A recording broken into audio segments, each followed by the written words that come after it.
Hello, it's nice to have you join us on another engaging and informative episode of Enterprise Morning on Enterprise Television. I am Henry Igwebike. In the beat, we'll be going to our newspaper headlines to see what we have for you this morning, and right after that will be our main conversation for today. Please, we would implore you join our community by visiting our website at www.enterprisetvnews.com, and also like, comment, and follow us on all our social media platforms at Enterprise TV 7.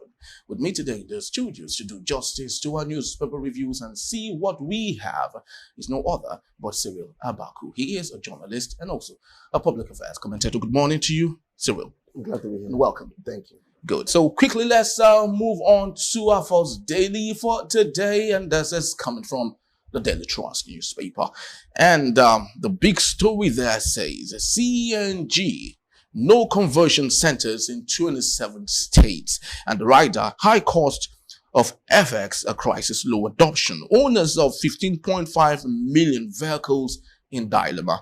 Federal government partners are gone to reach 774 local government areas. And on the top strip of the same newspaper, we have why Tinubu's first year anniversary is low key, and that's coming from the information minister. On the downstream of the same newspaper, we have Kano government to sign amendment emirate bill as assembly passes law today. Cyril Abaku, let's talk about this issue, the CNG issue.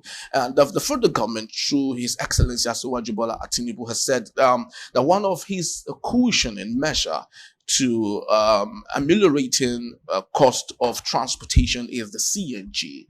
And in a while, we've been seeing one or two trickle of buses, taken, going from one place to another. Going from one place to another. And the question is, with it's been made known that no conversion centers in 27 states. So is that another propaganda from the government, just to reassure the Nigerian people that he really means well for the country? Well, of course, the reality is saying not. So now you see it for yourself. But let's even peep into the story. The 1 liter of CNG, that is, now a liter of petrol is around 700 plus. Yeah. That's what it has become. Standard market, average price, standard market price. But CNG is around 230. 230 naira. That's what it ought to be. Okay. The equivalent of a liter. Before you can use the CNG, 2 things should at least be in place. 1, you should have converted your vehicle. And 2, there should be places you can easily walk in to get CNG. Although I'm even bothered. If we have a kind of difficult problem, why is it that in 1 year, we've not even ambitiously tried to get people that can help us produce vehicles that can run both on CNG and on fuel? There is nothing too difficult for man to achieve. Henry, it was fantastic in the days of Shakespeare to think of landing on the moon. It has happened. But that took decades. We're talking about ameliorating pains in less than a couple of months. Sure. Yeah. Sure. It's an argument I don't want to stretch too far. But it's not beyond the realm of possibility. Given how far it has taken the world to achieve some things, and given that given the body of knowledge in the world today, we can even achieve faster if we mean to do it. But that's by the way. The story said conversion that conversion centers. Yeah. There are no. States, there are no. We don't. So what have we done in 1 year? Mind you, this whole CNG idea was not exactly the idea of the federal government. At least it was Labour that introduced it. That said, the government should consider. It wasn't government that said we're taking subsidy off and we're going to be focusing on. They didn't say that. What the president said was subsidy is gone. It was when Labour said if subsidy has gone, how about refineries? How about minimum wage increase? How about CNG buses? How about this and how about infrastructure? So it was then government started talking about the CNG. The CNG. Now, what the program they even have is the presidential PCNG initiative. Now, compare 2 things. One is that the PCNG is moving on at snail pace. But the other one, the minimum wage committee discussions Mm. are also moving at snail pace, but have gobbled more money. From what? From At what least we to know what? that to discuss an agreed minimum wage, Mm. the SGF said he needed 1 billion naira to discuss minimum wage negotiations. With the labor. We saw the memo. No, he said yes. He said, Mr. President, my office needs 1 billion naira to discuss minimum wage negotiations. Then in the memo we saw that leaked, purportedly, we saw the president's pen. Was it green pen also saying SGF, begin with 500 million naira first. Now the CNG, why the Ministry of what's it called, Petroleum, or the Ministry of Works, why haven't they gone around the country to speedily and quickly? This is the same economy in which last year government approved 2.2 trillion naira and supplementary budget almost at the end of the year, and all the money was spent. In the same period, we've bought without budgeting for a presidential yacht. All right.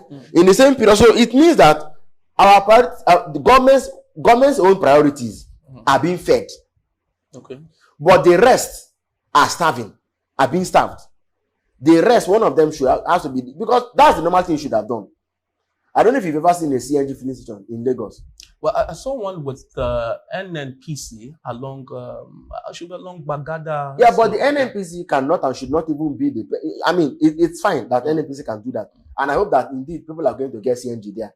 But the fact is that only a fraction of the 15.4 million vehicles that were targeted for CNG conversion have even tested conversion. Because of course, it's like baptism. There has to be a body of water, right? So the desire is not enough. There must be, in addition to the heart change and everything, you must now go to where a priest, right, is able to take into, whether it is sprinkling or dipping, I don't know, but must be able to bring into contact with water. At that point, it's no longer normal water. It has become sacred water. Am I correct now? So it's the same thing. The CNG conversion can happen. But how will this conversion take place? There must be a baptism. There must be a conversion center. So the fact, so why is it taking Daily Trust to now talk about conversion centers? Why is it that government itself had not been updating us, talking about 15 in Sokoto, 15 in Bauchi, or even to say geopolitical zones? Why are we talking about conversion centers now? And who is even talking about it? The media, which is okay. All right. But why is government not always on the front foot in all of these things? And to point out that currently, according to reports, it takes between 600 and 800,000 naira to do a conversion for a normal car. So then that's clearly an impossibility. That is clearly beyond the reach. You see, when I say this thing, people think it's a joke. CNG falls within the purview of power. To power vehicles, power industry, and I've said that power must be free for everybody. Make no mistake about it. All the monies that have been stolen in the Ministry of what do they call it? Is it dehumanization? The Ministry of Humanitarian Affairs. If you brought all the 20 billion, so for something billion, both the ministry and the subsidiaries, they can help Nigerian vehicles, all right, convert for free.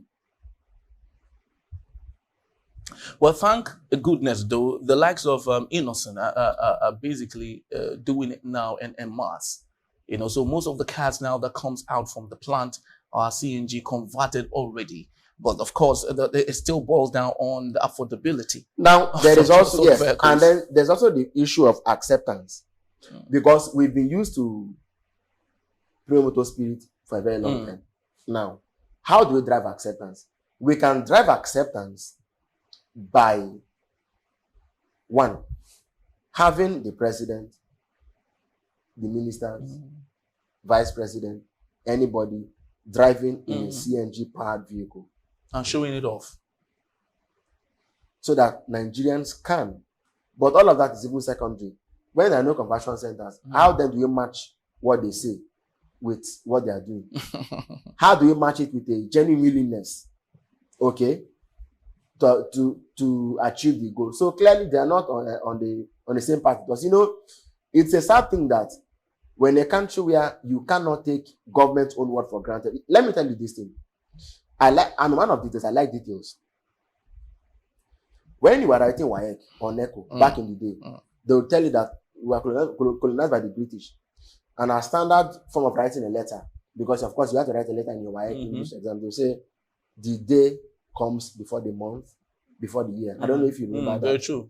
But the Americans would say the month comes before the day, before the year. Haven't you seen presidential memos that carry month before? You see, in every country, the place of ultimate civilization is the country's seat of power. Anything coming from there is gospel. You can't. So if a child that is being flogged and failed and marked down for writing month before day, okay, now has to read and burn the midnight candle to write day before month. And when he comes and when he's watching the news or watching government communication, he's so who are you training the boy for, or that girl for, to work at the United Nations or where? All these little cultural nuances, they matter. So when there's fatigue in the minds of those who are running government, they will say something today and forget that that's what they said. Otherwise, I don't see how government wasn't building, because see, they will say they want to give a contract. Don't give a contract. Open it up and say anybody that wants to build a, what's it called? A conversion center. Build. Give us the, we will pay, but this is the budget. Your profit is maybe say 10% or 15%. Banks will even be building for government. Very true. But they won't do this. Very true. Now, you are aware that the FX rate is not affecting the possibility of the CNG thing, because forex has gone up. So, no, it has gone up and it is volatile actually. So, even to be able to access forex, this whole thing, government must plug that forex loophole. Because, I mean, given the fact that that's where we are today, it's only when you've plugged the forex loophole that you can now begin to talk about what can happen. That's like the foundation of the economy today. I just hope that the story won't end here, that in another 1 year, we won't come and hear that we've gone 10 steps forward and 15 steps backward. Very true. That'd be terrible. Yeah, exactly. So let's move on to our next daily. It is coming from the Punch newspaper. And the big story here says, first anniversary. Tinubu directs 47 ministers to showcase a scorecard. And the rider says, President plans low-key celebration. Ministers begin sectorial briefing today. And on the top strip of the same newspaper, electricity subsidy gulps to 629 billion naira as discos generate 1.1 trillion naira. BDC agents reject new CBN licensing guidelines, and Tinubu replaces Bio as FRSC boss appoints Mohammed. On the bottom strip of the same newspaper, we have federal government converses regional military force to counter coup threats. Cyril Abaku, let's talk about the issue of the celebratory that will be coming up in a couple of days from now, 29th of May 2024, and that will be 1 year of having our president, a new chef in town, and the presidency are coming out to say that it's going to be low key. Do you think that it's been humble? Is what? Do you think that's been humble? It's not being humble. I think it's a matter of realizing that a high-tone celebration would not be appropriate. What have they done in 1 year? Our president is someone who is very high and heavy on media. I can tell you is for free that if they have something big to show off, there would have been a showpiece, a proper national showpiece. But there's nothing to celebrate. People are hungry. There's inflation. Should I give us a litany of the issues? Inflation is biting harder. The exchange rate is biting. Power is absent. Fuel is unavailable. Okay? What is there for Nigerians to celebrate? So they are really aware. There's little or nothing. That some of these are the means by which you know how the truth government is really living by. Not the one they're selling to us, but the one that they themselves acknowledge to be the real truth. I believe that they realize that they're not in a good place, frankly speaking. And this has gone on for long. I think the last time we had upbeat celebrations were under the Jonathan and the Jonathan years. Even Yaradua did low key. once or twice. Again, because obviously maybe his health, first thing. But Jonathan was the only person that had something. A nation's national day, it should be abnormal talking about low-key celebration. It's not as if we lost a president. We didn't lose any. There's no national disaster that is making. What is low-key about it?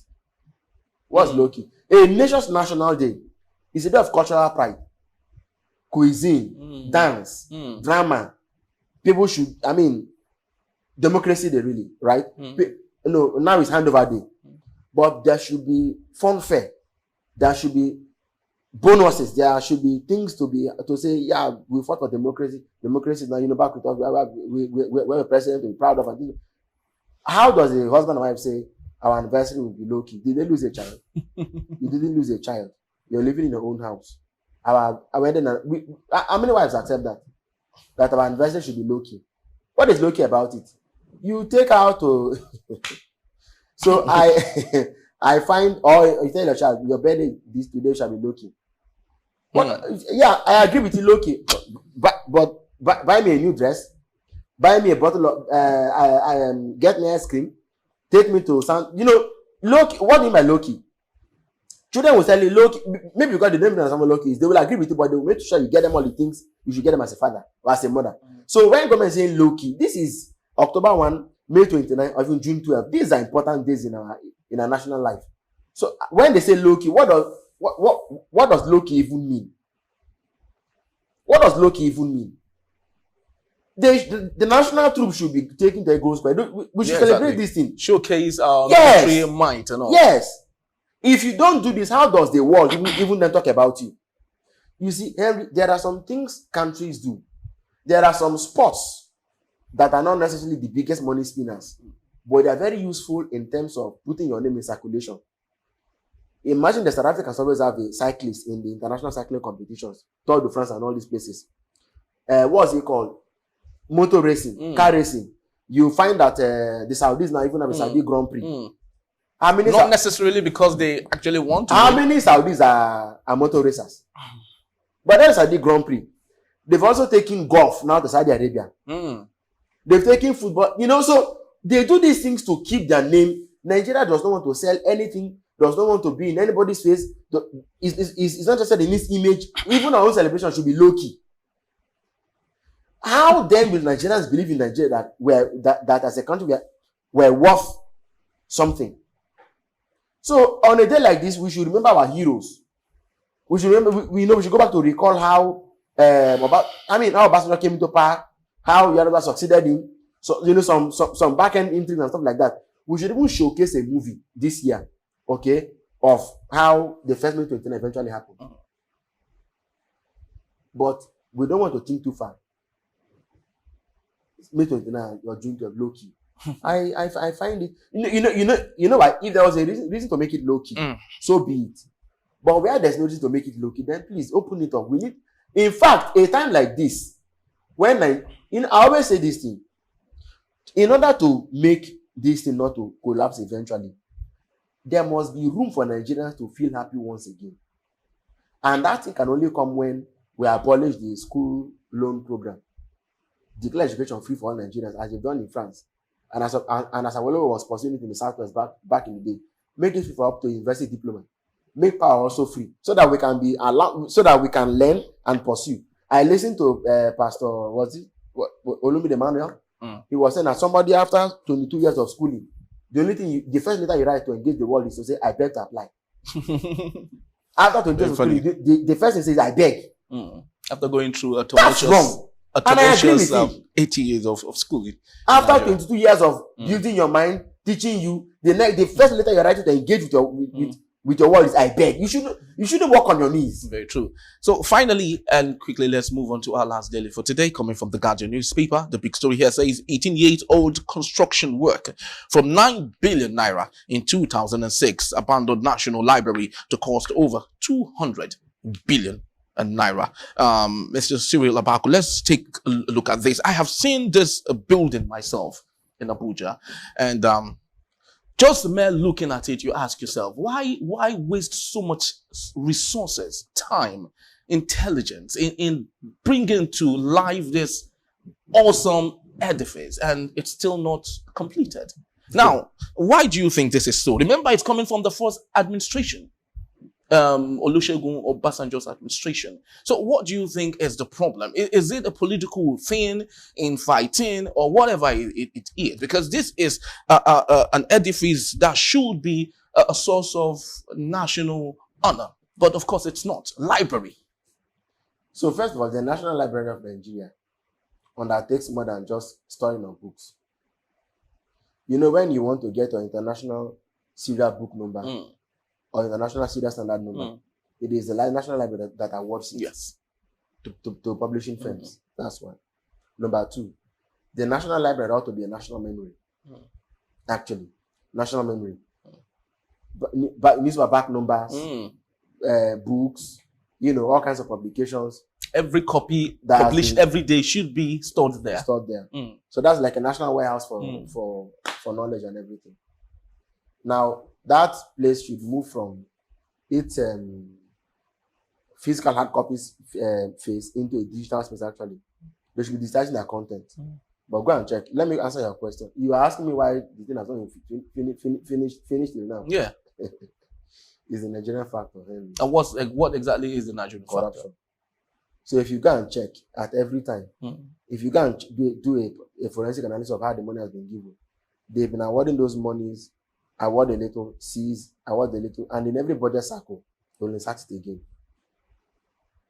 You can't tell me that that project has not been a source of a drainage, a leakage. So from Olusegun Obasanjo up till the current president, none has been able to tell himself the truth. Let me tell you something. So if you come into office, your first thing is National Library. It's the last thing you even think of. Have you heard of the agency called National Center for Museums and Monuments? Is that the first thing you think of when you come into office? Or the National Agency for Adult Education and Community Development? You think of more important things that are tangential to your political survival, while those in the system who know how to game it carefully continue to filter, pilfer, fritter things away. So sadly, thank God that Garden has put it up as a banner story. But will anything come out of it? This is clearly a way of supplying government money. And they are there, officials of government, who just carefully, steadily bring back what's it called? If your National Assembly can be repairs for 113 years or so. Senate, is it a National Library that will not?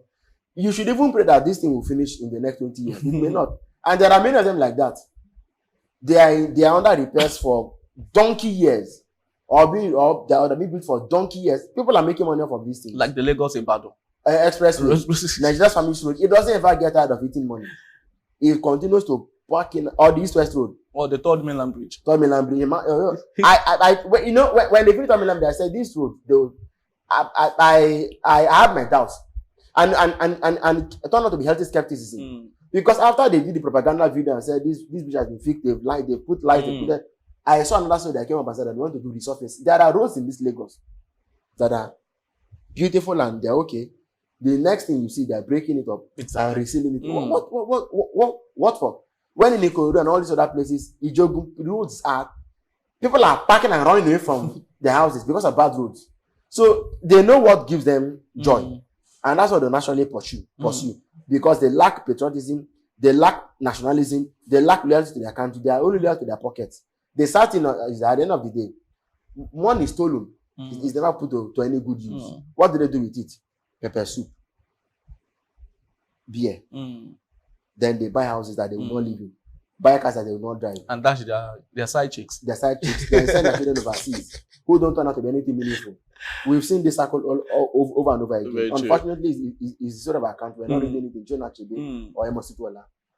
Well, I just wish for any media house that will be, strong enough to carry out an investigative work on this particular, so we can possibly bring an end to this. But that's just about the time we have for newspaper reviews today. We'd love to say thank you to Cyril Baku, who, of course, will be right here with us for our main conversation. Also, thank you, Cyril. My pleasure. And when we return, police, DSS, march to Cross River Assembly over Speaker Ayambam's impeachment. That's when Choma Okyohia joins me. Please stay with us. Don't go anywhere.